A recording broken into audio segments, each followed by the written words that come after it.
یہ فاتحہ بسم اللہ الرحمن الرحیم الحمد للہ رب العالمین الرحمن الرحیم مالک یوم الدین ایاک نعبد و ایاک نستعین اهدنا الصراط المستقیم صراط الذین انعمت علیہم غیر المغضوب علیہم ولا الضالین بسم اللہ الرحمن الرحیم قل اللہ احد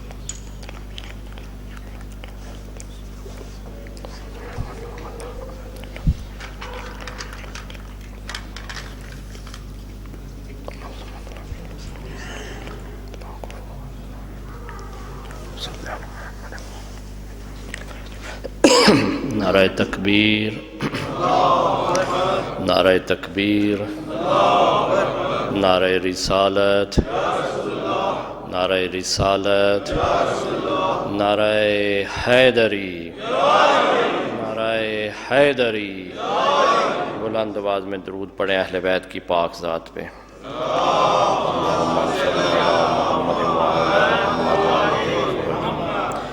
اعوذ باللہ من الشیطان اللعین الرجیم بسم اللہ الرحمن الرحیم الحمد للہ الذی لا یبلغ مدحتہ القائلون ولا يحصي نعماءه العادون ولا يؤدي حقه المجتهدون الذي لا يدركه بعد الهمم ولا يناله غوث الفتن الذي ليس لصفته حد محدود ولا نعت موجود ولا أجل ممدود فطر الخلائق بقدرته ونشر الرياح برحمته ووتد بالصخور ميادان أرضه أول الدين معرفة الجبار ثم الصلاة والسلام على السيد المكي المدني الهاشمي القرشي الأبتهي سيدنا ومولانا شفيع ذنوبنا وطبيب قلوبنا أبي القاسم محمد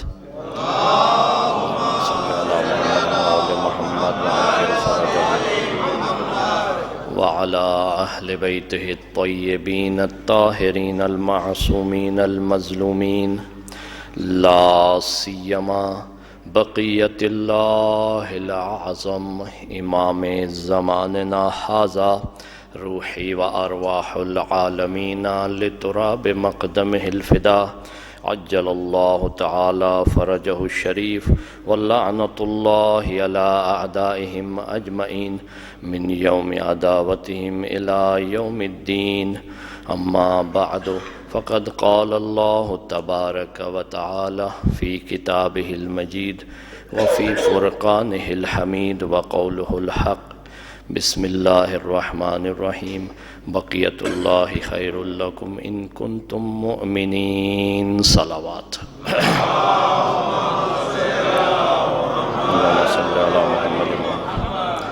محترم سامعین اہل ولایت و مودت و محبت اللہ تعالیٰ آپ سب کے گزشتہ تمام اعمال اپنی بارگاہ میں مقبول و منظور فرمائے اور ہم سب کو مزید معرفت اور عقیدے کے ساتھ اعمال انجام دینے کی توفیق عنایت فرمائے عالمی مسائل کا حل معرفت امام زمانہ کے سلسلے میں یہ تیسری گفتگو ہے آج میں بہت اہم گفتگو آپ کی خدمت میں عرض کرنا چاہتا ہوں اور دعا گو ہوں کہ خداوند عالم مجھے توفیق دے کہ جو میں نے معارف لکھے ہیں آپ کے لیے اور جو کتاب میں پڑھے ہیں اور جو کتاب سے پڑھنا چاہتا ہوں وہ صحیح طریقے سے آپ کو ڈیلیور کر سکوں اللہم صلی علی محمد و آل محمد وعجل فرجہ کیونکہ مسائل سادہ نہیں ہیں درست ہے سادہ مجالس آپ سنتے ہیں وہ آپ کو جلدی سمجھ بھی آ جاتی ہیں۔ اور ایک بہت بڑے مفکر کا ایک قول بھی ہے کہ جس بات پہ زیادہ بول دیں تو سمجھے وہ پرانی بات ہوتی ہے، اور جس بات پہ خاموشی چھا جائے اور تفکر اور تأمل شروع ہو جائے تو سمجھے وہ نئی بات ہوتی ہے انسان کے لیے۔ تو لہٰذا میں یہ چاہتا ہوں کہ کیونکہ بہت زیادہ سرمایہ لگ رہا ہے آپ کا، بہت زیادہ وقت لگ رہا ہے آپ کا، بہت زیادہ آپ ٹائم دیتے ہیں یہاں، ابھی دیکھیں کہ آپ فرض کریں جتنے بھی افراد ہیں ان کا اگر 1 گھنٹہ میں لوں گا تو اتنے گھنٹے قیامت کے دن مجھے حساب دینا پڑے گا کہ تم نے اتنے گھنٹے اتنے افراد کے لیے ہیں، تو یہ بتاؤ اس میں تم نے کیا کیا ہے۔ یہ میں آپ کو عرض کر دوں کہ صاحبان منبر کی ذمہ داری جو ہے وہ آپ سے بہت زیادہ ہے، اور آپ کا خلوص جو ہے وہ یہاں تک سب کچھ لے آتا ہے، اور آپ سب سرمایہ لگا دیتے ہیں، پیسہ لگا دیتے ہیں، اپنی خدمت انجام دیتے ہیں، آپ سرخرو ہو جائیں گے۔ پھنسے گا کون؟ جو ادھر بیٹھ کے اپنا حق ادا نہیں کر سکتا، اس کو بہت مشکل ہو جائے گی۔ اور خدا کی قسم یہ ہر موقع پہ یہی دعا ہوتی ہے کہ یا اللہ ایسا وقت نہ لانا کہ ہم سارے لوگ ہمارا گریبان پکڑ لیں کہ تم نے ہمارے اتنے گھنٹے ضائع کیے۔ ثواب اپنی جگہ ہے، ضائع ہونے سے مراد یہ نہ سمجھیے کہ مجلس نعوذ باللہ ضائع ہو جاتی، نہ، ثواب اپنی جگہ ہے، کیونکہ ذکر اہل بیت ثواب ہے، اس میں شک نہیں ہے، لیکن افادیت اور فائدہ اور مفید قرار پانا ایک الگ بات ہے۔ ایک مجلس ہوتی ہے ثواب کے لیے، یعنی آپ اس کو ثواب، ذکر علی عبادہ، ذکر اہل بیت عبادہ، کہ اہل بیت کا ذکر عبادت ہے، ثواب ہے، اس میں کوئی شک نہیں ہے، لیکن وہ ثواب آپ کو حاصل ہو گیا، ایک معنوی طور پہ آپ کا درجہ بڑھ گیا، آپ کو ایک کریڈٹ مل گیا ہے، لیکن اس کے ساتھ ساتھ اگر آپ کو معرفت کا درجہ بڑھے اور آپ کے عمل میں ترقی آئے تو پھر وہ مفید الفائدہ ہے،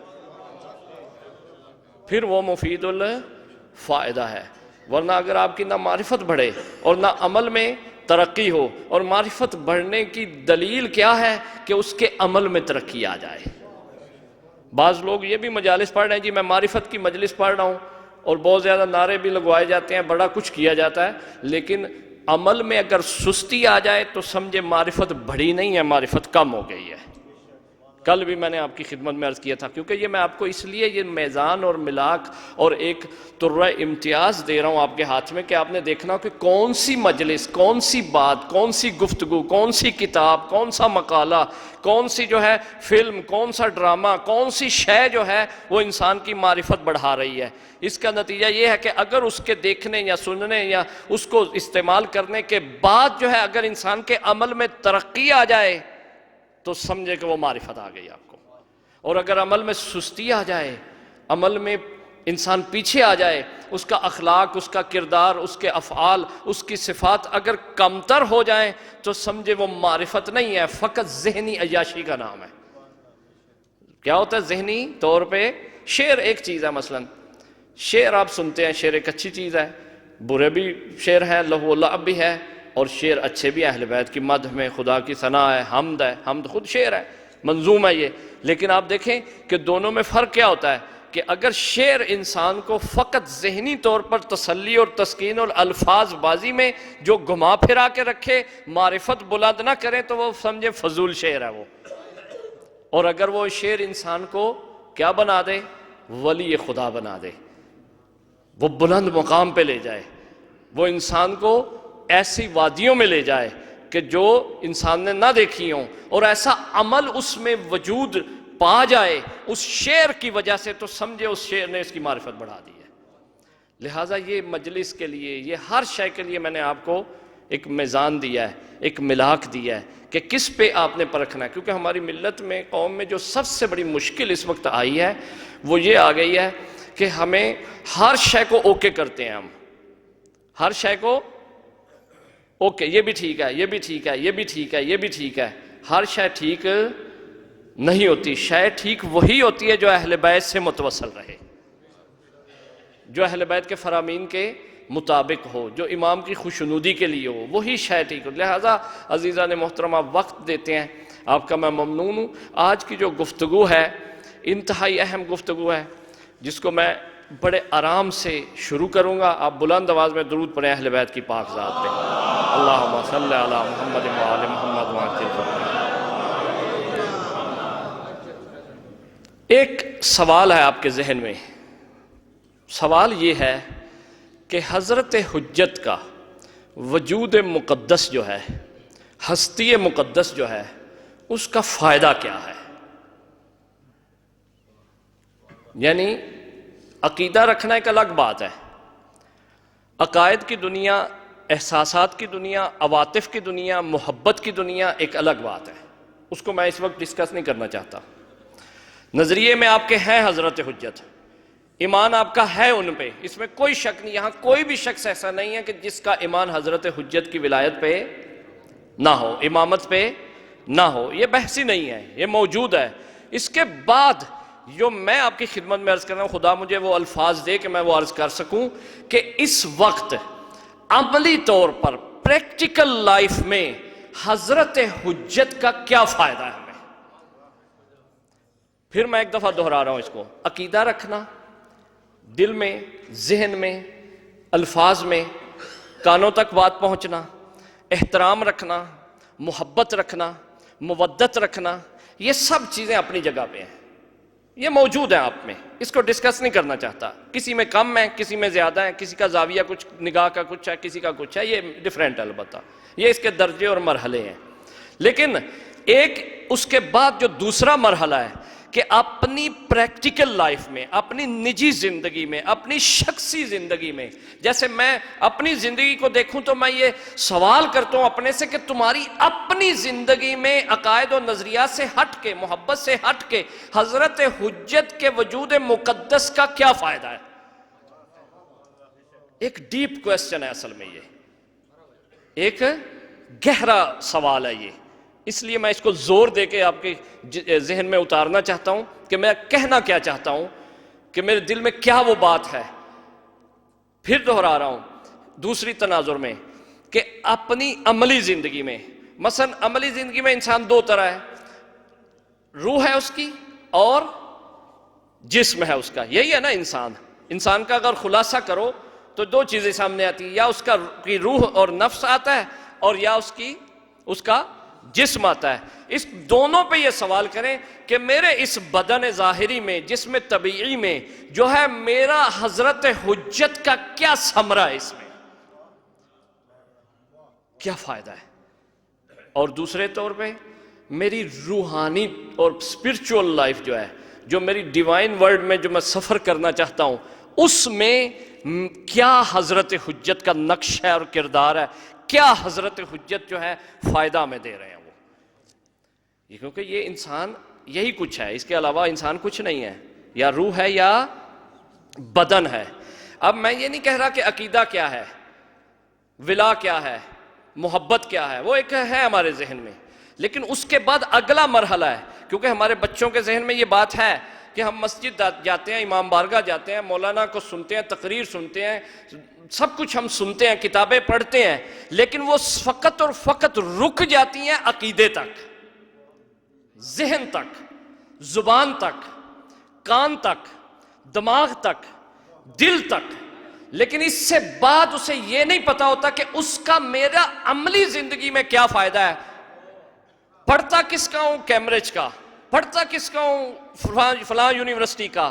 مانتا کس کو ہوں؟ فلاں سسٹم کو۔ عمل کس سسٹم پہ کرتا ہوں؟ اور پہ۔ لیکن عقیدہ کس پہ رکھتا ہوں؟ حضرت حجت پہ۔ بستے میں کیا پڑا ہوتا ہے؟ کتابیں کون سی ہوتی ہیں؟ آپ یقین کریں مجھے اس بات کا شدیداً درد ہے دل میں کہ ایک طرف علو اور بلندی، اور اتنی بلندی کہ جس کو عقول انسانی چھو نہ سکے، اتنا علو اور بلندی، اور دوسری طرف اتنا افتراق اور جدائی کہ پوری زندگی میں ایک دینیات کی کتاب یا ایک ذہن میں چیزیں چند اور باتیں اور چند عقیدہ جو ہے وہ نظر آتا ہے، عملی زندگی میں بالکل جدا نظر آتے ہیں، ہم بالکل جدا نظر آتے ہیں عملی زندگی میں۔ شادیاں ہماری مختلف، بیاہ ہمارے مختلف، طریقے ہمارے مختلف، وہاں کوئی وجود حجت نظر ہمیں امام زامن باندھ لیتے ہیں ہم، لیکن اس کے بعد باندھ کے کرتے کیا ہیں ہم؟ وہ اپنے مطلب کے لیے باندھ، کیونکہ ضمانت تو ادھر سے ہی آنی ہے نا، انہوں نے ہی سنبھالنا ہے نا بالآخر، جو ہیں جو انہیں کے.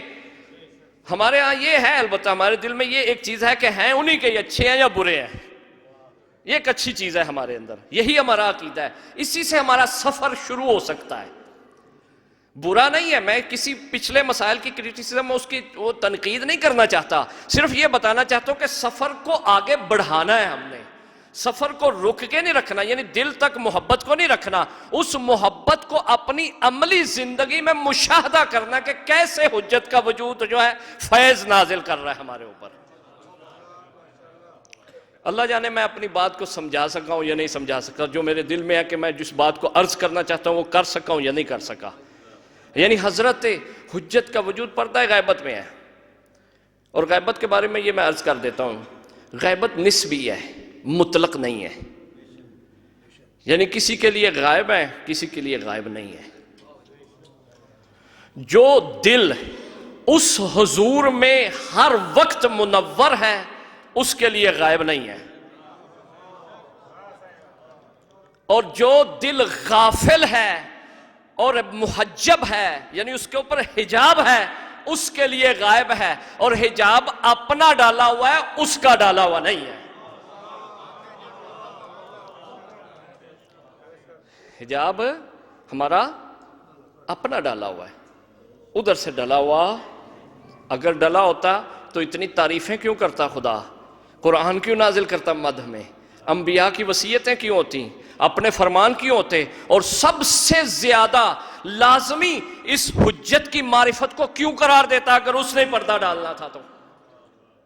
اگر پردہ ادھر سے ہوتا تو یہ تو نقض قانون ہے نا، ایک بات کی بالکل مخالفت ہے کہ میں آپ سے کہوں کہ آپ اس کتاب کو دیکھیں بھی اور اس کے بعد ابا ڈال دوں اس کے اوپر، میں کہوں اس کو پڑھیں بھی آپ، اس کو سیکھیں بھی آپ، اس کو اپنائیں بھی آپ، اور اس کے بعد میں اس کے اوپر ابا ڈال کے لپیٹ کے کہوں، تو آپ کہیں گے مولانا اس کو باہر تو پھر نکالیں نا، پردہ تو ہٹائیں نا اس کا.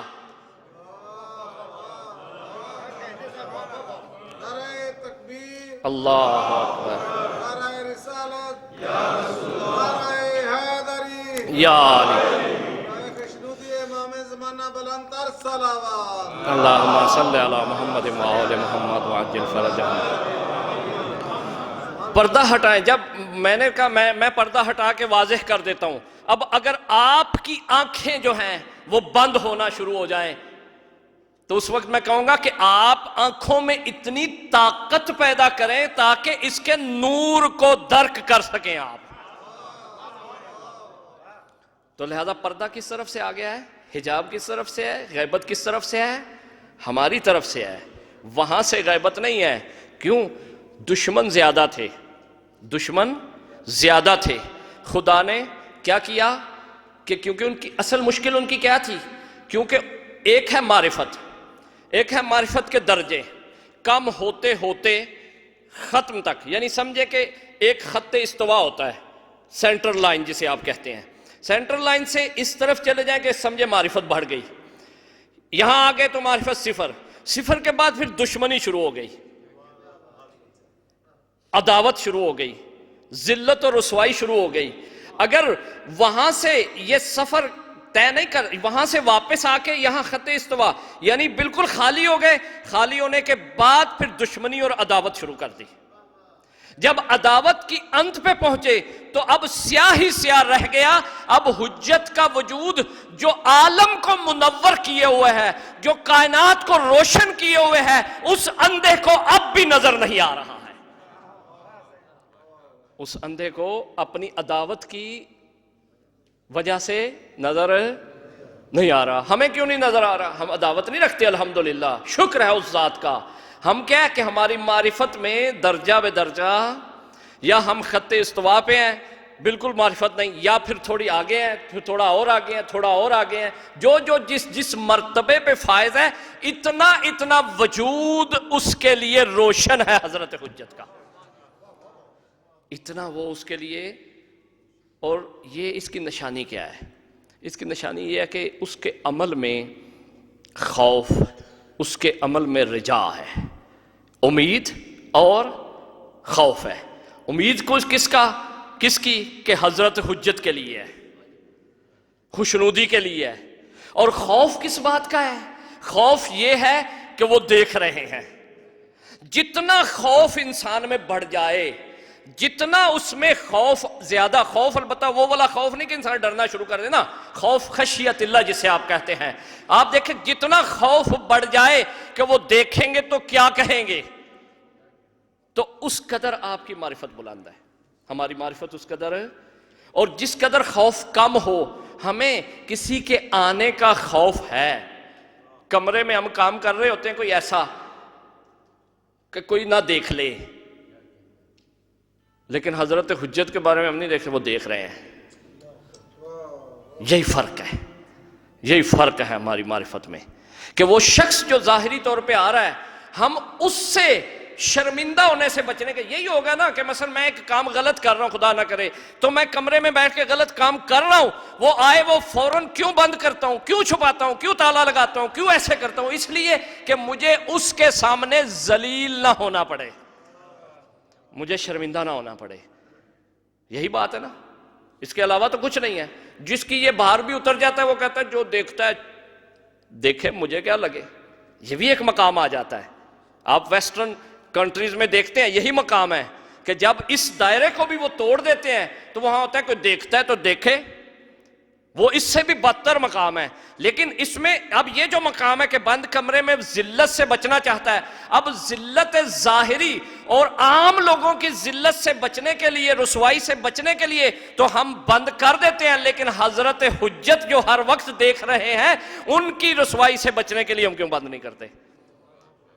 اس کی وجہ یہ ہے کہ ہماری معرفت ان کے بارے میں تام نہیں ہے، اس درجے کی نہیں ہے۔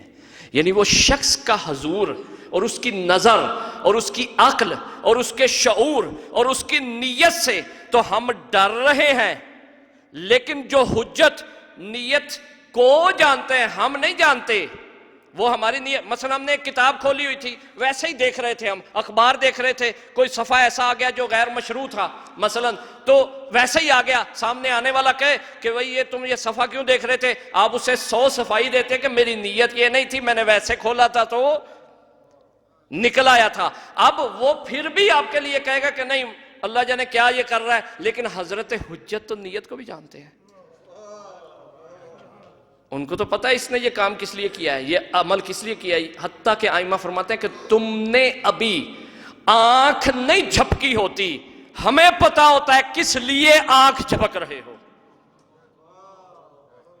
ابھی تم نے کھایا نہیں ہوتا، امیر المومنین فرماتے ہیں کہ میں تمہیں بتا سکتا ہوں کہ کون سا گندم کا دانہ تم نے کھانا ہے اور تمہارے جسم میں کہاں پہ اس نے اثر کرنا ہے۔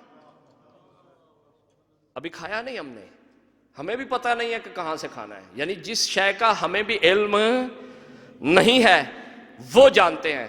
لہذا عزیزان محترم کہ ہماری پریکٹیکل لائف کتنی دور ہے حضرت حجت سے، اپنے اوپر ہم ٹوٹلی پوری دنیا میں ایک ایسا نظام اور سسٹم اپنے وجود کے اوپر حکم فرما قرار دیے ہوئے ہے کہ جس کی واقعاً کوئی حقیقت نہیں ہے۔ میرے وجود پہ کس کی حکومت ہونی چاہیے؟ میرے بدن پہ کس کی حکومت ہونی چاہیے؟ من کن تو مولا ہو۔ کیا مطلب ہے اس سے؟ کہ مولا آپ مالک ہیں، اولا بالتصرف ہیں، میری جان، میرا مال، میرا نفس، میری ہر شے آپ کے قبضہ قدرت میں ہے، آپ کی ہے، بلکہ کس کی ہے؟ آپ کی ہے، میری ہے ہی نہیں۔ اور ہم کہاں ہیں؟ ہم کیا کہتے ہیں کہ یہ میرا بدن ہے، میں جو مرضی کروں، تم کون ہوتے ہو؟ ہماری دیکھیں کتنی دوری ہے، میں یہ دوریاں اپنی دکھا رہا ہوں، ہماری سب، میں بھی اس میں شامل ہوں، ہم سب شامل ہیں اس میں، کہ ہم کتنے دور ہیں، کہ ہم سب کچھ اپنا بنا کے بیٹھے ہوئے ہیں۔ حتیٰ کہ غدیر میں پہلے وقت ہی رسول نے کہہ دیا تھا، اور وہاں حضرت مہدی کا اعلان کیا تھا، باقاعدہ نام لیے تھے 12 آئمہ کے، اور آخر میں حضرت مہدی علیہ السلام کا نام لے کے یہ کہا تھا کہ یہ جب آئے گا یہ ساری صفائی کر دے گا، چاہے زمین کی صفائی کرنی ہو، چاہے زمین میں رہنے والوں کی صفائی کرنی ہو، چاہے ظالموں کی صفائی کرنی ہو، چاہے لوگوں کے نفوس کی صفائی کرنی ہو، یہ سب کچھ صف کر دے گا، یہ پورا کلین ہو جائے گا، یہ سب کچھ۔ اب میرے بدن پہ کون سا نظام حاکم ہونا چاہیے؟ وہی نظام کہ جو من کنت مولا کا میں اقرار کر چکا ہوں۔ ہم شہادت دیتے ہیں نا، گواہی دیتے ہیں، یہ شہادت اور گواہی سے مراد لفظ نہیں ہے۔ اللہ کو کیا خوشی ہے، اس کو کیا بہجت ہے کہ وہ مجھ جیسے سے اپنی گواہی لے؟ کیا ضرورت ہے اس کو کہ میں گواہی دوں اس کی؟ اسے نہیں ضرورت۔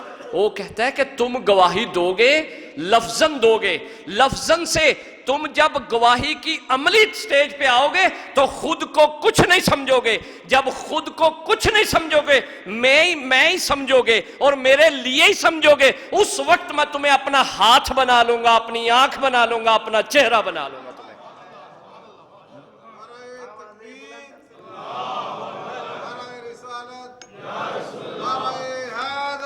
یا اللہم صلی علی محمد۔ لہذا حضرت حجت کے وجود مقدس کا ایک ثمرہ آج عرض کرنے جا رہا ہوں، عملی۔ عقیدے میں نہیں لینا اس کو، ولا و محبت سے اس وادی میں نہیں لینا آپ نے، وہ تھیوریٹیکل گفتگو ہے ساری، اس میں تھیوریز ہیں ساری جو آپ نے ایکسیپٹ کی ہوئی ہیں، اس پہ بحث نہیں کرنی، اس میں بھی ترقی کی گنجائش ہے بہت، لیکن میں کہاں لے کے جا رہا ہوں آپ کو؟ پریکٹیکل میں۔ حجت کے وجود کا اثر جو ہے وہ عمومی اثر ہے، ہستی کا جو اثر ہے، وجود سے مراد آپ نے بینگ اور ایگزسٹنس کو لینا ہے، جسم کو نہیں لینا۔ جسم کی بحث نہیں میں کر رہا یہاں پہ۔ جسم ممکن ہے کہ بہت سارے آپ کو نظر نہ آئیں لیکن موجود ہے، وہ یہاں ملائکہ بھی موجود ہوں گے، یہاں جن بھی موجود ہوں گے، یہاں موکلات بھی موجود ہوں گے، یہاں دوسری مخلوقات بھی موجود ہوں گی جو ہم آپ کو نظر نہیں آ رہے، کچھ جسم والی مخلوقات ہوں گی، کچھ روح ہی روح ہوں گی۔ لہٰذا حضرت حجت کا جو وجود مقدس ہے، جو ہستی مقدس ہے، وہ اس عالم میں رہنے والے انسانوں کے لیے ضمانت ہے عقل کی۔ توجہ فرمائے، میں پھر جملہ دہرا رہا ہوں، اگر اس روئے زمین پر کسی کو آپ عاقل کہنا چاہتے ہیں اور عقل کو مانتے ہیں اور عقل کو تسلیم کرتے ہیں، کیونکہ اس وقت انسان کے پاس مخلوقات کیا ہیں؟ جمادات، نباتات، حیوانات، انسان کو ان پہ فوقیت کیوں ہے؟ عقل کی وجہ سے۔ سمجھ آ گئی یا نہیں؟ یعنی اگر عالم میں ظہور ہے اور پر نور ہے اور ایک سمجھا جاتا ہے، کیوں جمادات کو فوقیت نہیں؟ کیونکہ عقل نہیں ہے، حرکت نہیں ہے۔ کیوں نباتات میں نہیں ہے؟ کیونکہ عقل و شعور و حرکت نہیں ہے۔ کیوں حیوانات میں غریزہ ہے، مسائل ہیں، لیکن عقل کلی موجود نہیں ہے؟ انسان کیوں آگے بڑھ جاتا ہے؟ کیوں اشرف ہو جاتا ہے؟ اشرف المخلوقات ہے نا، کس وجہ سے اشرف ہے؟ جسم کی وجہ سے ہے نا؟ جسم تو حیوان کے پاس بھی ہے، اس کے پاس اور قوی ہے، مضبوط ہے، ممکن ہے خوبصورت ہو، رنگ اس کے بہتر ہو ہم سے، لیکن اس کو جو فوقیت حاصل ہے وہ اشرف بنتا ہے عقل کی وجہ سے۔ کس لیے اشرف بنتا ہے؟ توجہ رکھیے گا، ایک ایک جملے کو میں پرو رہا ہوں، ذہن میں یہ رکھیے گا، بالکل میرے ساتھ رہیے گا تو آپ کو انشاءاللہ لطف آئے گا۔ ایک بڑے مقام پہ آپ کو لے کے جانا چاہتا ہوں میں۔ اب دیکھیں کہ عقل کی وجہ سے، آج اگر اشرف کس وجہ سے ہے؟ عقل کی وجہ سے، اور عقل کی پائیداری اور عقل کی دلیل اور عقل کا ثبوت اور عقل کی حقانیت جو ہے وہ حضرت حجت کے وجود کی وجہ سے ہے۔ یہ میں نے ابھی صرف بات کی، ابھی ثابت نہیں کیا، اس کو ثابت میں بعد میں عرض کرتا ہوں آپ کی خدمت میں، صرف آپ بات کو سمجھ لیں کہ اگر روئے زمین پر عقل کے شاہکار نظر آ رہے ہیں، اگر عقل نظر آ رہی ہے، اگر انسان اشرف کہلا رہا ہے، اگر انسان کے پاس کوئی ترہ امتیاز ہے، اگر انسان کے پاس عزت و احترام ہے، اگر انسان کے پاس شرف ہے، اگر انسان جو ہے وہ سب سے بلند ہے اور معراج تک جا سکتا ہے، اس کی وجہ وجود حجت ہے۔ اس کی وجہ کیا ہے؟ وجود حجت ہے، حضرت حجت کے وجود کی وجہ سے ہے۔ یعنی عقل کو بقا ملی ہے، عقل کو عزت ملی ہے، عقل کو شرف ملا ہے، کس کی وجہ سے؟ حضرت حجت کی وجہ سے۔ یہ ذہن میں بٹھا لیں، میں بار بار اس لیے کہہ رہا ہوں تاکہ میں اگلی بات اس وقت کروں گا جب میں مطمئن ہو جاؤں گا کہ آپ اس بات کو ذہن میں اتار چکے ہیں۔ انسان اشرف، کیوں اشرف؟ عقل کی وجہ سے۔ عقل کیوں اشرف؟ عقل کیوں باقی؟ عقل کو کیوں عزت؟ عقل کو کیوں شرف؟ عقل کیوں ایسے؟ عقل کیوں بالا تر؟ اور ساری دنیا چل ہی کس پہ رہی ہے؟ عقل پہ چل رہی ہے نا۔ پاگلوں کی وجہ سے تو نہیں چل رہی نا، دیوانوں کی وجہ سے تو نہیں چل رہی۔ پتہ یہ چلا کہ عقل کو وہ فوقیت حاصل ہے، اور اسی لیے حدیث میں اول ما خلق اللہ العقل، کہ اللہ نے سب سے پہلے کس کو خلق کیا ہے؟ عقل کو۔ البتہ یہ مراد نہیں ہے میری آپ کی عقل، وہ عقل اور ہے، یہ عقل اور ہے۔ یہ عقل نسیان کرتی ہے، یہ ہذیان کرتی ہے، یہ عقل جو سہو کرتی ہے، یہ عقل خطا کرتی ہے۔ وہ عقل نہ نسیان ہے، نہ ہذیان ہے، نہ سہو ہے، نہ خطا ہے۔ وہ عقل اور ہے، یہ عقل اور ہے، لیکن یہ اسی کا سمجھے ایک جھلک ہے، اسی کی ایک جھلک ہے، اس عقل کامل کی، اس عقل مکمل کی، اس اکمل عقل کی۔ یہ جو ہمارے پاس عقلیں ہیں یہ جھلک ہیں۔ جب یہ اپنے نقص کو دور کرتی چلے جاتی ہیں تو وہ اس عقل کے پیچھے پیچھے چلنے سے وہاں پہنچتی چلی جاتی ہے، اپنے سفر کو طے کرتی ہے۔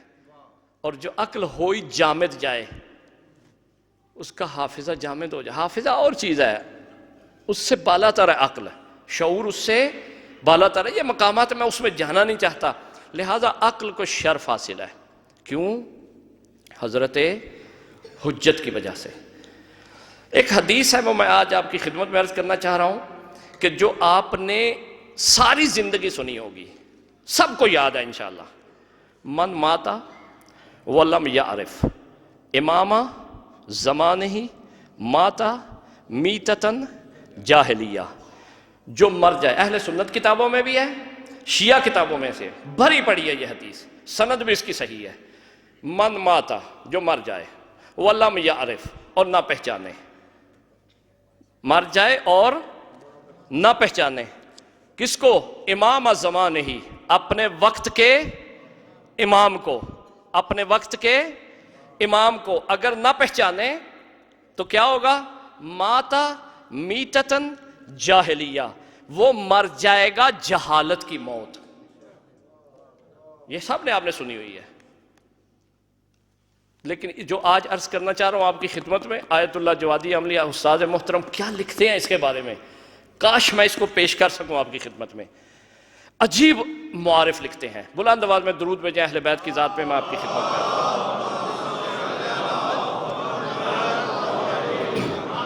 توجہ رکھیے گا، وہ فرماتے ہیں کہ من ماتا، جو مر جائے، ایک خبر ہے، ایک احتمال ہے، یعنی یقینی، جو جسے کہہ سکتے ہیں ایک ایسی خبر ہے جو یقینی ہے۔ جو مرنا تو سب نے، ایک موت ایک ایسی حقیقت ہے جو کوئی بھی اس کا انکار نہیں کر سکتا۔ من ماتا، وہ جو مر جائے، وَلَمْ يَعْرِفْ، یہ ایک اس کی حالت کو بیان کیا گیا ہے، ایک موت اور دوسری اس کی حالت۔ من ماتا وَلَمْ يَعْرِفْ، جیسے ہم کہیں کوئی یہاں آئے اس ملک میں اور اپنا بیگ نہ لے کے آئے، جیسے مثال ہے کہ کوئی اس ملک میں آئے اور اپنا بیگ، یا مثلا کوئی مجلس میں آئے اور اپنا موبائل نہ لے کے آئے۔ ذہن میں ہے نا آپ کے؟ توجہ فرمائی، کیونکہ موبائل اب ضروری ہو گیا نا بہت، تو زیادہ سمجھ آئے گی آپ کو۔ تو اس کو کھلبلی رہتی ہے کہ میں واپس چلا جاؤں، آدھے راستے میں بھی واپس جانا چاہتا ہے وہ، کہ میں وہ موبائل لے کے آؤں. پہلا جملہ اس طرح من ماتا وہ جو مر جائے. وَلَمْ يَعْرِفْ إِمَامَ زَمَانِهِ اور اپنے وقت کے امام کو نہ پہچانے. یہ بالکل اسی طرح جملہ ذہن میں مثال اس لیے تاکہ آسان ہو جائے. نتیجہ کیا ہے؟ تیسرا جملہ نتیجے کا ہے. کیا ہے؟ ماتا وہ مر گیا ہے. کون سی موت؟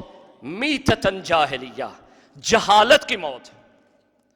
جہالت آپ کسے کہتے ہیں؟ دو لفظوں کو میں نے بیان کرنا ہے آپ کو, ایک میتتن اور ایک جاہلیتن. یہ دو چیزوں کو آپ نے سمجھنا ہے کیونکہ ابھی تک یہ سمجھ نہیں ہمیں آئی کہ جہالت کیا ہوتی ہے. جہالت ہمیشہ عقل کے مقابلے میں ہے. تھوڑا تھوڑا آپ شاید میرے پچھلے بات سے مربوط ہو جائیں. یہ لفظ پہ غور کریں کہ جہالت کس کے مقابلے میں ہے؟ عقل کے مقابلے میں ہے. اصول کافی آپ کھولیں گے تو سب سے پہلی کتاب آپ کو ملے گی کتاب العقل, اور دوسری کتاب کیا ملے گی؟ علم, اور پھر ملے گی جہل. پتہ چلا جہالت کبھی کبھی علم کے مقابلے میں ہوتی ہے اور جہالت کبھی کبھی عقل کے مقابلے میں ہوتی ہے. جب جہالت علم کے مقابلے میں ہو تو اس وقت اسے ان پڑھ آپ کہتے ہیں, پڑھا لکھا نہیں ہے. اور جہالت جب عقل کے مقابلے میں ہو اسے ابو جہل آپ کہتے ہیں. اسے آپ کیا کہتے ہیں؟ ابو جہل کہتے ہیں. آپ پتہ چلا ابو جہل کیا ہے؟ یہ نہیں تھا اس کو پڑھنا نہیں آتا تھا, اس کو تو شعر یاد تھے اس زمانے کے. پتہ چلا ان پڑھ ہونے میں اور جاہل ہونے میں فرق ہے. ہم کیونکہ عام اصطلاح میں علم کے مقابلے میں کوئی آئے تو اسے بھی جاہل کہہ دیتے ہیں, اور کوئی عقل کے مقابلے میں آئے تو اسے بھی جاہل کہہ دیتے ہیں. اگر ہم علم کے مقابلے میں لیں تو وہ پڑھنا لکھنا شاید جانتا ہو یا اس کو یاد ہو کچھ نہ کچھ, زبان تو آتی تھی اس کو اپنی, لیکن وہ عقل کل محمد کے مقابلے میں تھا اس لیے جہل کل تھا. وہ عقل کل کے مقابلے میں تھا, عقل کے مقابلے میں تھا. اسی طرح ماں بعد. سمجھ گئے نا آپ؟ سمجھ گئے یا نہیں؟ یہ بھی بعد میں بھی سلسلہ جاری رہا کیونکہ جہالت ابھی بھی ہے. ابھی بھی جو وجود حجت کو نہ جانے نہ پہچانے وہ جاہل مر گیا ہے. جاہل سے مراد یہاں لا علم نہیں ہے, یہاں ان پڑھ نہیں ہے مراد, مت لے اس کو, بلکہ اس سے مراد ہے کہ وہ عقل اور شعور ہی نہیں رکھتا ہے. وہ اس کے پاس عقل اور شعور نہیں ہے. موت کیا ہے؟ میں موت کی ڈیفینیشن کرنے جا رہا ہوں, توجہ رکھیے گا. حضرت فرماتے ہیں کہ موت, توجہ رکھیے گا ذرا غور سے, موت ایک ایسی شے ہے کہ جو انسان اس دار سے اس دار فرار سے, اس کا نام کیا ہے؟ دار فرار سے دار قرار میں جاتا ہے. اس کا نام کیا؟ دار فرار. اس میں ہر شے فرار کر جاتی ہے. جوانی فرار کر گئی, بچپن فرار کر گیا, ہر کپڑے فرار کر گئے, مال فرار کر گیا. اس کو اس لیے کہتے ہیں دار الفرار. یہ فرار ہے, یعنی فر یفر فرارن. ہر شے جا رہی ہے, ہر شے ضائع ہو رہی ہے, ہر شے جا رہی ہے. یہ جب جا رہی ہے, کیونکہ آپ دیکھتے ہیں کہ کوئی شے جب جا رہی ہو, ضائع ہو رہی ہو, تو اس سے کچھ نہ کچھ انرجی بن رہی ہوتی ہے. یہ رگڑ ہوتی ہے جو آپ انجن ہے گاڑی کا آپ کا, یہ فیول کو فرار کروا رہا ہے, فیول جا رہا ہے, ٹینکی ختم ہو رہی ہے, بنا کیا رہا ہے؟ انرجی. وہ انرجی کیا کر رہی ہے؟ وہ آپ کو ایک مقام سے دوسرے مقام تک پہنچا رہے ہیں. جہاز بھی اسی طرح کر رہا ہے, پلین بھی اسی طرح کر رہا ہے. فیول اس کا کیا ہو رہا ہے؟ فرار کر رہا ہے. آ کیا رہا ہے؟ پرواز, آسمانوں میں لے کے جا رہا ہے آپ کو.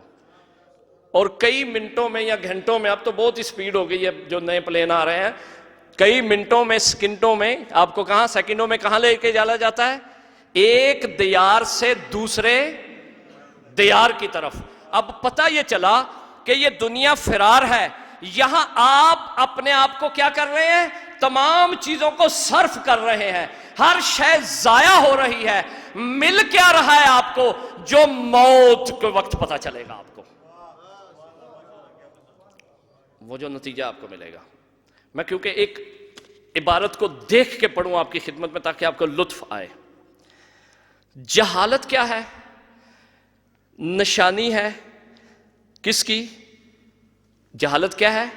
نشانی ہے کس کی؟ موت۔ اس میں حدیث میں کیا ہے؟ جہالت کی موت۔ وہ کس شے کی نشانی ہے؟ جہالت کی زندگی کی۔ اس حدیث میں آخری لفظ کیا ہے؟ کہ من ماتا ولم یعرف امام زمان نہیں ماتا، غور کریے کہ جو مر جائے اور امام کی معرفت نہ ہو، وہ کون سی موت مرا ہے؟ یہاں زندگی نہیں آیا، یہاں کیا آیا ہے؟ موت آیا ہے۔ یعنی موت زندگی کا نتیجہ ہے، جو زندگی میں کیا ہے وہی موت ہے، جو زندگی میں کیا ہے وہی موت ہے۔ آپ توجہ رکھیں ذرا، کیونکہ آپ پریشان ہیں، میں آپ کی پریشانی دور کرنا چاہتا ہوں۔ موت زندگی کا نچوڑ ہے، حیات کا نچوڑ ہے۔ اگر کسی زندگی کو نچوڑ لیا جائے، اس کا جوس نکال لیا جائے، البتہ جوس آپ ذہن میں اس مالٹے وغیرہ کے نہ جائے، یعنی اس کا عرق نکال لیا جائے، یا اس کا اصل نکال لیا جائے، یا اس کا جوہر نکال لیا جائے، تو اس وقت اس کو کہتے ہیں موت۔ موت کیا ہے؟ زندگی کا جوہر۔ حالت احتضار میں جب انسان اس کے اوپر جو گزرتا ہے نا، وہ سمجھے پوری زندگی کا اس لمحوں میں جوہر گزرتا ہے۔ جو کچھ اس نے زندگی میں کیا ہوتا ہے وہ اتنے سے پیریڈ میں گزرتا ہے۔ اگر اس نے زندگی میں اچھا کیا ہے، خوبی کی ہے، اچھائی کی ہے، اور اچھے کام، شیرین کام کیے ہیں، میٹھے کام کیے ہیں، اچھے کام کیے ہیں، مٹھاس والی باتیں کی ہیں، مٹھاس والے کام کیے ہیں، تو اس کی موت بھی مٹھاس والی ہوگی۔ میں پھر اس کو بات بیان کر رہا ہوں، سمجھے۔ یہ آپ کو مثال دے دیتا ہوں، یہ ایڈیٹنگ کرتے ہیں نا آپ ویڈیو فلم کی، دیکھا ہے آپ نے ساؤنڈ فورج پروگرام میں یا دوسرے میں کسی میں، یا یہ کیمرے جو لگے ہوئے ہیں سیکیورٹی کے لیے، یہ کیمرے کی فلم جو ہے نا آپ کو شارٹلی بھی دکھا دیتے ہیں اور ایک لانگ پروسیس میں بھی دکھا دیتا ہے، ایکشن ریپلے میں بھی ہوتا ہے اور جلدی جلدی بھی ہو جاتا ہے۔ یعنی ایک 3 گھنٹے کی مووی کو آپ فوری بھی دیکھ سکتے ہیں، چند سیکنڈوں منٹوں میں، یا مثلا شارٹ پیریڈ میں بھی، اور کیا ہوتا ہے کہ یا اس کو لمبا بھی آپ کر سکتے ہیں، 3 گھنٹے کو 10 گھنٹے بھی آپ کر سکتے ہیں۔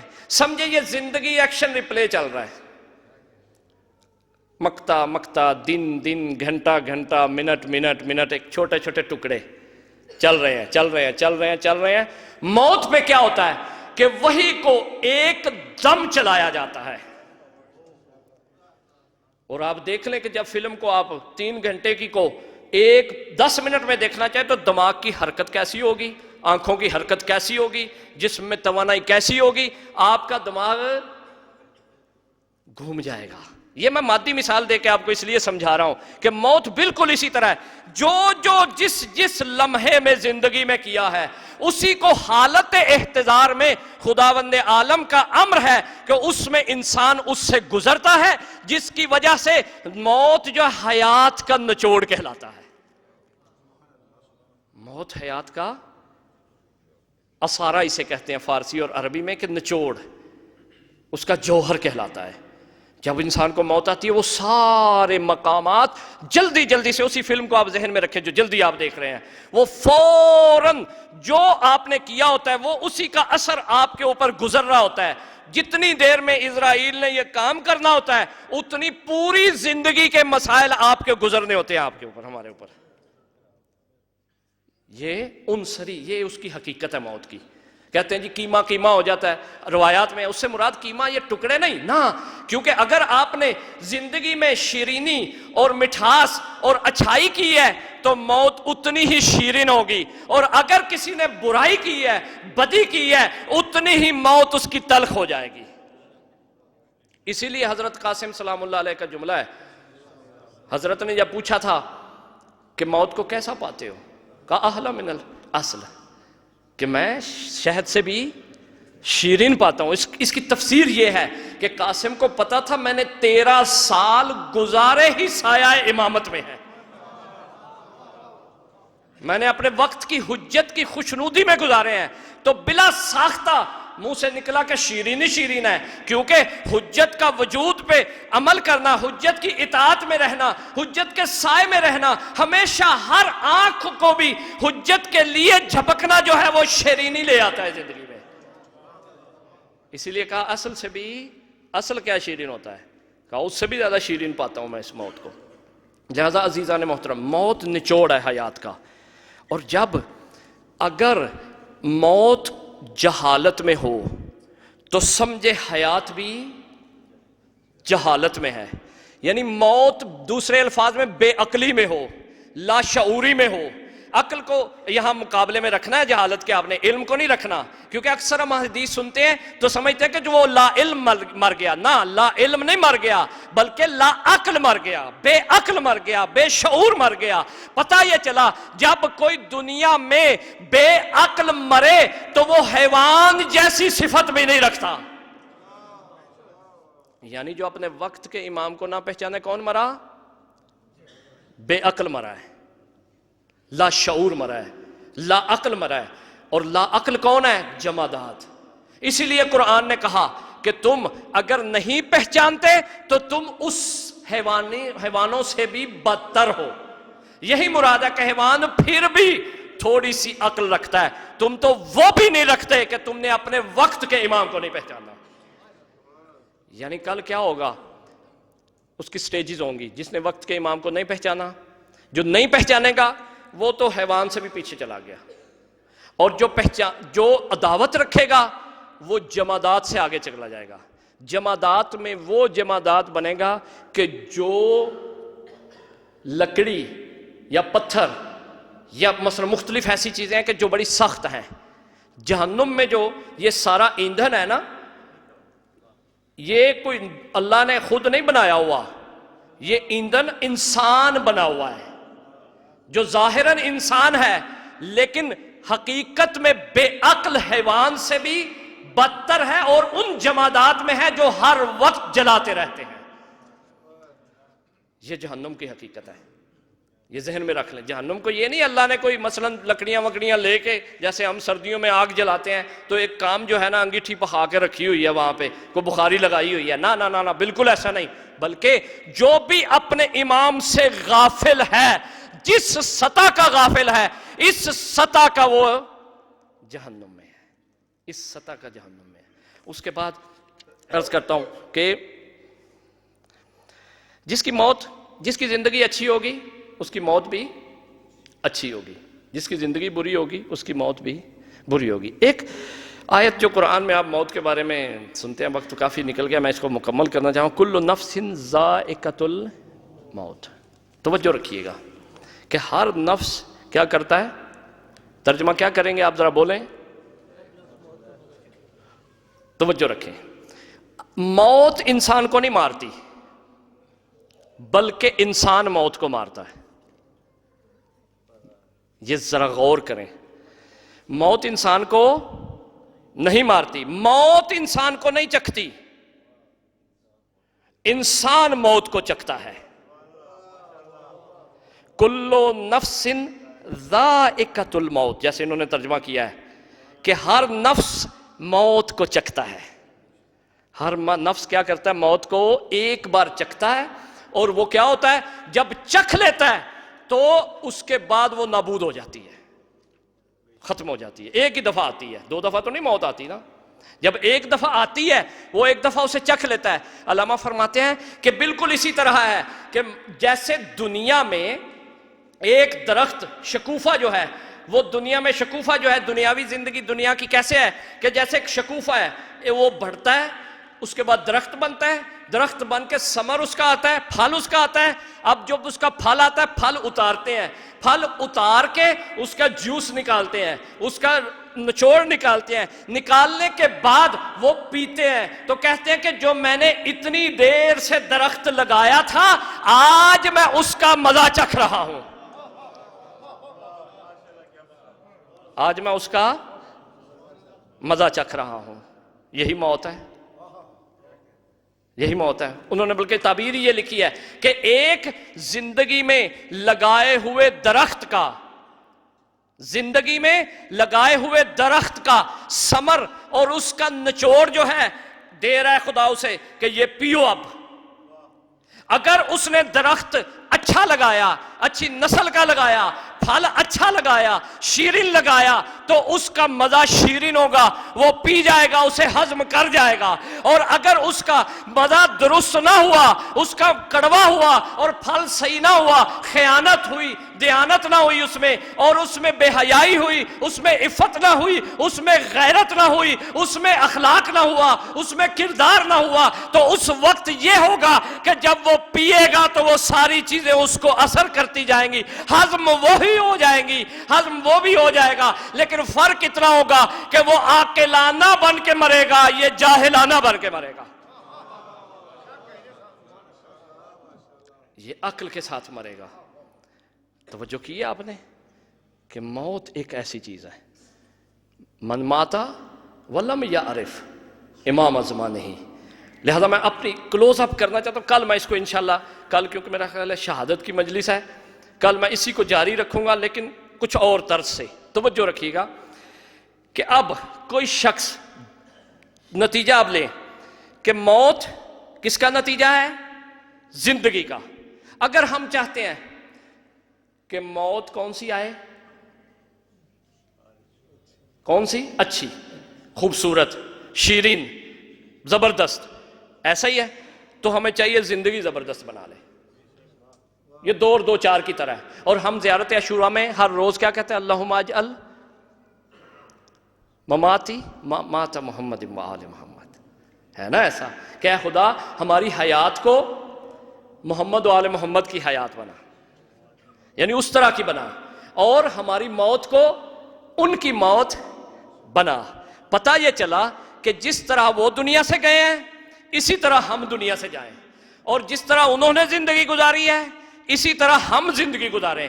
لہذا اگر ہم چاہتے ہیں کہ موت اچھی حاصل کریں اور موت کا خوف نہ رہے, موت کا ڈر نہ رہے, موت کا کوئی کسی قسم کا ہمیں مشکل نہ ہو, تو اس کا یہی طریقہ ہے کہ جب بھی جو کام کرے وہ سوچ لے کہ جو اب کر رہا ہوں, اگر کسی کو تکلیف دے رہا ہوں, اگر کسی کی ناموس کے آگے بڑھ رہا ہوں, اگر میں کسی کا حق ضائع کر رہا ہوں, اگر میں کسی کو مار رہا ہوں, اگر میں جو کر رہا ہوں اسی موت میں مجھے وہ ملتا رہے گا,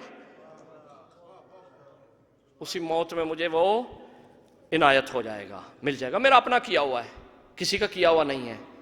جو کرے. اور پھر علامہ ایک اور مثال دیتے ہیں بڑی پیاری, وہ فرماتے ہیں اسی طرح ہے کہ جیسے ایک چرخے والی عورت یا لباس بننے والا شخص جو ہے چاہے تو حریر کا لباس سن لے, ریشم کا لباس سن لے, محمل کا لباس سن لے, اور چاہے تو خاردار کانٹوں سے لباس سن لے. اگر اس نے ریشم کا لباس سنا تو جہاں بھی جائے گا, جب بھی جائے گا, جب بھی پہنے گا, جس صورت میں بھی پہنے گا اس کو آرام دے گا. اور اگر اس نے خاردار لباس سن لیا اپنے لیے تو وہ جہاں بھی ہوگا, جس کروٹ میں بھی ہوگا, اس کو مصیبت آ جائے گی, جس حالت میں بھی ہوگا اس کو مصیبت آ جائے گی. لہٰذا عزیزان محترم, موت کی یہ حقیقت ہے, ذہن میں رکھیں. اس کو میں پھر انشاءاللہ بیان کروں کیونکہ اب وقت بہت نکل گیا ہے. اب جس شخص نے اپنی زندگی, اپنی موت کو صحیح کرنا ہے وہ زندگی ٹھیک کرے. پتہ یہ چلا کہ اس میں راست تناسب ہے کہ موت نشانی ہے زندگی کی, جس طرح زندگی گزاری ہے. اب جس نے جہالت کی, مولا کیا فرما رہے ہیں کہ جو مر گیا اپنے امام کے بغیر, اس کی موت کون سی ہے؟ جہالت کی موت ہے. پتہ چلا اس کی زندگی بھی جہالت کی زندگی ہے, کیونکہ موت نتیجہ ہے نا, تو اس کی زندگی بھی جہالت کی زندگی ہے. پڑھے لکھے ہونا اور بات ہے, اسی لیے میں نے آپ کے ذہن سے نکال دیا. آپ کے ذہن میں ہوگا کہ وہ ایم اے کیا ہوا ہے, ایم فل کیا ہوا ہے, پی ایچ ڈی کی ہوئی ہے, یہ سب پڑھائی کی باتیں ہیں, یہ عام باتیں ہیں, اس میں نہیں ہے. بلکہ عقل نہیں ہے اس کے پاس, شعور نہیں ہے اس کے پاس. اور جب مولا فرماتے اگر کوئی شخص چاہتا ہے, کیوں وہ جاہل ہے, کیوں بے عقل ہے؟ کیونکہ اس نے انبیاء جو کل عقل ہیں، انبیاء میں سے مولا فرماتے ہیں تمام انبیاء نے یہ وصیت کی ہے کہ ہماری بات اور کوئی ماننا یا نہ ماننا، کرنا یا نہ کرنا، اپنے وقت کی حجت، آخر الزمان کی معرفت ضرور حاصل کر دینا۔ یہ تمام انبیاء نے کہا ہے، یہ تمام انبیاء نے، آدم سے لے کر حضرت خاتم تک، اور حضرت علی سے لے کر اوصیاء میں سے حضرت حسن ابن علی تک، مثلا امام حسن عسکری علیہ السلام تک جو ہے، وہ سب نے یہ کہا ہے کہ اور کوئی بات ماننا یا نہ ماننا، یہ ضرور کر لینا کہ اپنے وقت کی حجت کی معرفت حاصل کر لینا۔ اگر وہ تمہیں ہو گئی تو ہوگا یہ کہ تم عاقل مرو گے، اگر عاقل مرو گے تو تمہاری زندگی بھی عاقلانہ کہلائے گی، اور جب اٹھو گے تو پھر عاقل اٹھو گے، اور عقل والا جنت میں جائے گا، جاہل اور مردود جنت میں نہیں جا سکتا کبھی بھی، لہذا اس کا یہ نتیجہ نکلے گا۔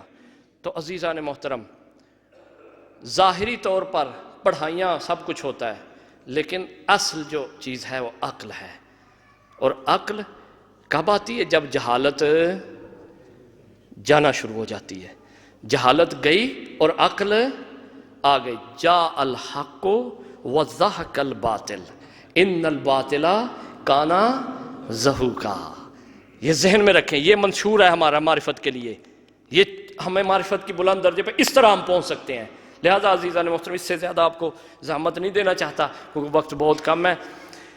یہ ذہن میں رکھیں کہ یہ جو کربلا کے واقعات ہیں سارے، خدا کی قسم مصائب اتنا لکھا ہوا ہے کتابوں میں کہ جب میں اپنی بات کرتا ہوں تنہائی میں، یہ تو ایک ماحول ہے نا مصائب کا، ایک بیان ہے، ایک برکت ہے، لیکن ایک الگ سی برکت ہے۔ لیکن انسان جب تنہائی میں بیٹھتا ہے، روایت پڑھتا ہے، نہ کوئی ذاکر ہے اور نہ بیان کرنے والا ہے، نہ الفاظ سننے میں آ رہے ہیں، یقین کریں میں جب مصائب کی کتابیں پڑھتا ہوں، بڑی بڑی دیر تک کتاب بند کر کے خدا کی قسم آنکھوں سے آنسو جاری ہو جاتے ہیں، خود نہیں لاتا آنسو، خود بخود جاری ہو جاتے ہیں۔ یعنی اتنی سخت روایتیں لکھی ہوئی ہیں، اتنا ظلم ہوا ہے، کیونکہ اس کی وجہ یہی تھی، ایک طرف کل عقل تھی اور دوسری طرف جہالت تھی۔ اتنی جہالت تھی کہ زینب کو اس کے لیے خطبے دینے پڑے۔ زینب نے جو خطبے دیے ہیں نا، اسی عقل کو پروان چڑھانے کے لیے دیے ہیں۔ عزادارو،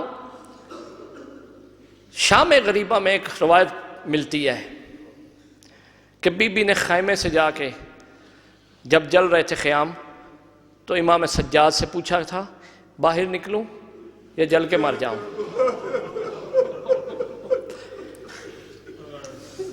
آپ یہ نہ سوچا کرے بی بی کو مسئلے کا نہیں پتا تھا، علی کی بیٹی کو مسئلے کا نہیں پتا تھا۔ مسئلہ تو وہ پوچھتے ہیں ہم جیسا جس کو پتہ نہ ہو، جو کوفے میں استاد ہو عورتوں کی، جس کی کنیزیں فقہ کے اور اصول کے بلند ترین درجوں پہ ہوں۔ کیوں پوچھا تھا زینب نے؟ زینب نے حسین کے بعد سب سے پہلا اعلان کیا تھا اپنی معرفت کا کہ یہ وقت کا امام ہے، یہ وقت کا امام ہے۔ اور زینب نے یہ بات صرف خیمے میں نہیں، حمید بن مسلم نے یہ روایت کی ہے، یہ جو آپ سنتے ہیں، لیکن اس کے بعد ہر موقع پہ زینب نے اپنے امام کے، اپنے وقت کے امام کی حفاظت کی ہے، کئی مقام پہ حفاظت کی ہے۔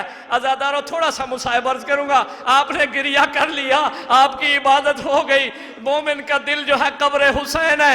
جب ایک مقام آتا ہے نا، جب زینب پہنچنے والی ہے شام میں، شام سے پہلے ایک فاصلہ آتا ہے، فاصلے میں اتنا زیادہ ظلم ہوا تھوڑے سے فاصلے سے پہلے کہ سکینہ نے کہا کہ پھپھی اماں مجھے پیاس کی شدت ہے۔ دیکھو گے عزادارو کس قدر ظلم ہوا اہل بیت میں۔ قافلہ ٹھہرایا گیا ہے، خود سائے میں بیٹھے ہیں ملعون، اور زینب کو اور حسین کی سکینہ کو، ام کلثوم کو، ان بیبیوں کو اور سجاد کو جن کو بیڑیاں بھی تھی لوہے کی، جن کو کڑیاں بھی پہنی ہوئی تھیں، جن کو توق بھی پہنے ہوئے تھے، دھوپ میں ٹھہرایا گیا ہے۔ عزادارو دھوپ اتنی سخت تھی کہ روایت ہے کہ سجاد کی توق گرم ہو جاتا تھا، گردن دائیں بائیں نہیں کر سکتے تھے، کہتے تھے ظالموں اگر کوئی کپڑے کا ٹکڑا ہے مجھے دے دو، میں توق کے درمیان میں رکھ لوں، میرے زخم بھی ہیں اور توق گرم بھی ہے۔ عزادارو دو چار جملے اور ہیں۔ جب ٹھہرایا نا، پیاس کی شدت اتنی زیادہ تھی، سکینہ نے کہا، سکینہ دیکھ رہی ہے خود سائے میں بیٹھے ہیں، ان کے سپاہی ایک مشکیزہ لے کے آتا ہے، سپاہی مشکیزہ لے کے اپنے ساتھیوں کو پانی پلانا شروع کرتا ہے۔ دور سے سکینہ دیکھ رہی ہے، ایک ایک کو پانی پلاتا ہے۔ سکینہ نے پوچھا پھوپھی اماں پانی مانگ لوں میں؟ اے کاش سکینہ نے نہ کہا ہوتا، جب کہا پانی مانگ لوں، کہا سجاد سے پوچھو۔ روایت یہ ہے کہ بی بی نے کہا بھیا سجاد گرم دھوپ ہے میں پانی مانگ لوں؟ کہا مانگ لو اگر دیتا ہے تو۔ یہ دکھانا تھا امام نے کہ کس قدر وہ ظالم ہے۔ عزادارو جب سکینہ چلی ہے نا تو شمر سے کہتے ہیں شمر ایک گھونٹ مجھے پانی دے دو۔ جب کہنا تھا یہ ہنستا بھی ہے ملعون، روایت ہے کہ ہنس کے کہتا ہے بی بی سے ذرا صبر کرو میرے پیچھے پیچھے چلو۔ سپاہیوں کو پانی پلاتا ہے، ساقی کوثر کی پوتی ہے، وہ پیچھے پیچھے چل رہی ہے۔ بی بی نے نہیں کہا تھا ایک کاسا پانی کا دے دو، کہا تھا ایک گھونٹ پانی کا دے دو۔ ظلم یہ ہے اور مظلومیت ہے سکینہ کی کہ ساقی کوثر کی پوتی ایک گھونٹ مانگ رہی ہے، ظالم پیچھے پیچھے چلا رہا ہے، پانی پلاتا ہے۔ پھر اس کے بعد اپنے حیوانوں کو پانی پلانا شروع کرتا ہے، اپنے گھوڑوں کو پانی پلانا شروع کرتا ہے۔ سکینہ دیکھ رہی ہے، جب دیکھتے دیکھتے پانی تھوڑا سا بچ جاتا ہے، مشکیزے کو لے کے یہ ظالم پانی کو بہا دیتا ہے۔ سکینہ اپنے آپ کے رخسار اپنے پانی پہ لگاتی ہے تاکہ ٹھنڈا ہو جائے۔ یہ ظالم سکینہ کو اٹھاتا ہے، اٹھا کے اس قدر تماچے مارتا ہے، اس قدر تماچے مارتا ہے۔ سکینہ کہتی ہے چچا عباس آؤ دیکھو تیری سکینہ کو شمر کیسے تماچے مار رہا ہے۔